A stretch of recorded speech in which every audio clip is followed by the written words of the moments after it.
Good morning, everyone. Today is Monday, the 15th of January, 2024. Whirlwind of a weekend. I spent most of the weekend at the Pennsylvania Farm Show, even recorded a short episode, but sketchy Wi-Fi. So sometime today I will get those posted. I appreciate the texts and the messages like, hey, are you okay? Where's the mug? Of course, I feel bad for my lack of consistency, but it's also heartwarming and reinforcing that that you're thinking of me and that you appreciate the mug and wanted to make sure that everything is hunky-dory. Today is, like I said, January 15th. It is Dr. Martin Luther King Jr. Day. I'm going to talk more about that in just a couple minutes. And I have 8 minutes to get down to teacher in service. So here we go. Let's do some other this day in history's. 1535, King Henry VIII of England declares himself the head of the church, being the Anglican Church. I'm starting to see recurring topics showing up in our morning mug. Fast forward to 1559, his daughter, Queen Elizabeth is crowned Queen Elizabeth I of England and Ireland. 1759, the British Museum opens. Wonderful online collections that you can see. Highly recommended. 1759, Voltaire's classic Candide, which is a satire. It's meant to be humorous.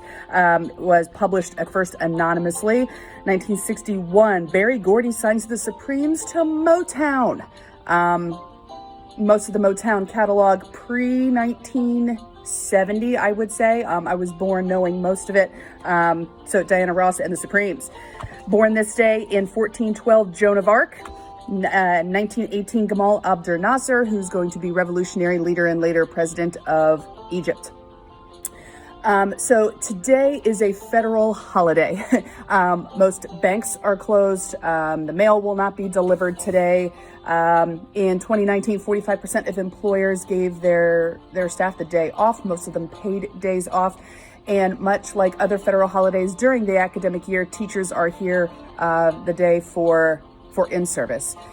Some schools and businesses are in session to do service projects in honor of Dr. King. Dr. King Day is always the third Monday in January. He was born January 15th. It's pretty exciting that it actually coincides this year. January 15th of 1929.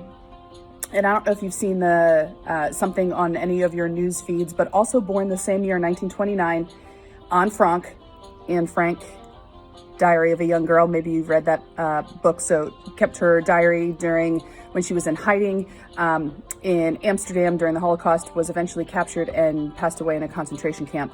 She was born in 1929. Barbara Walters, Baba Wawa, was born in 1929. And I went down a little rabbit hole this morning. Here are some other famous folks that were born the same year as Dr. King. Audrey Hepburn, Grace Kelly, Christopher Plummer. He's one of my favorites. Captain Von Trapp.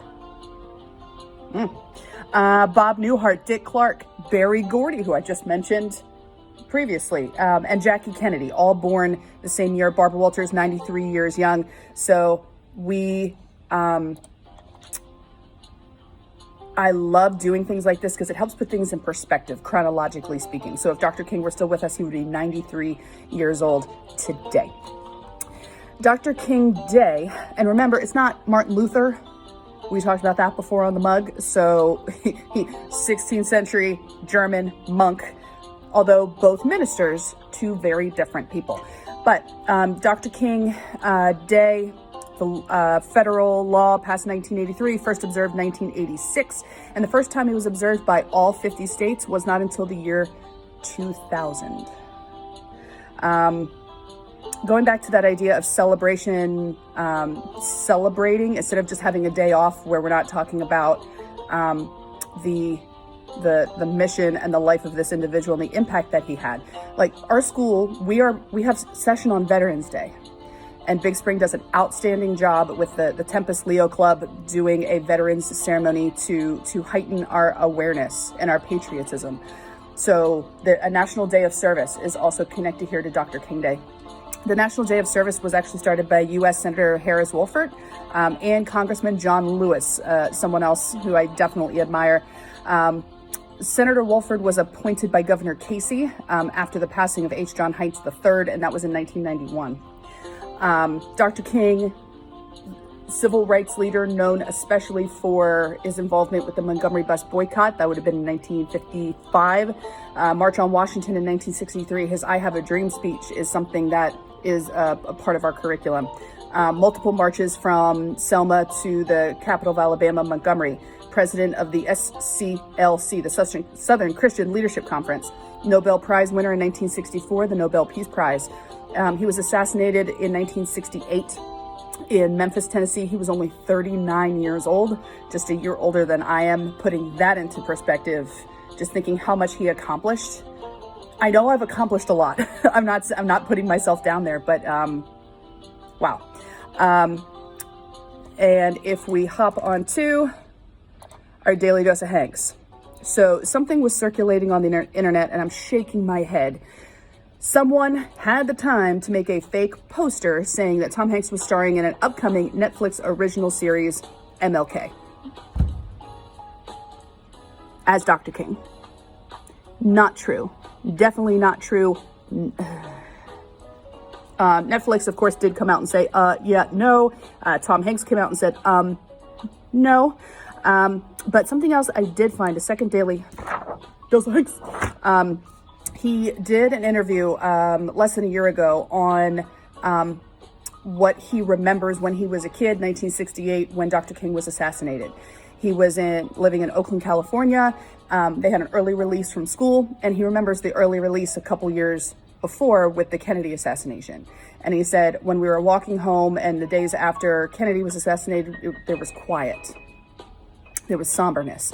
After the loss of Dr. King, there was noise. There was action. So he was, talking about that back and forth comparison, which I thought was pretty interesting. And what I'm going to leave you with, because I'm going to be late to my in-service, 2 quotes from Dr. King that are speaking to me today. Intelligence plus character. That is the true goal. Let me just start over. Hold on. Intelligence plus character. That is the goal of true education. Yes, intelligence plus character. That is what teachers are doing today as we are in school, at in-service.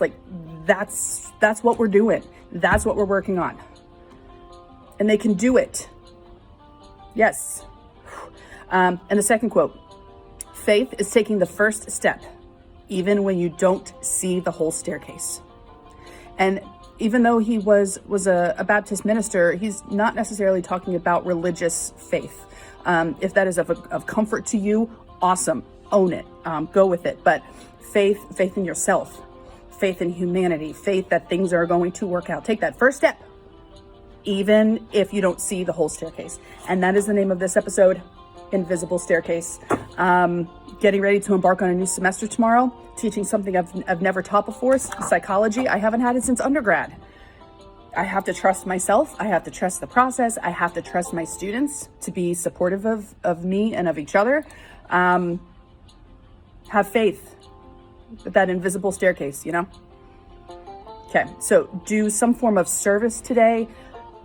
Reach out to other people. I know I say this a lot, but I hope that we think about the efforts and the foresight that Dr. King had about how you can love and care for others, even if you have disagreements with them in some capacity.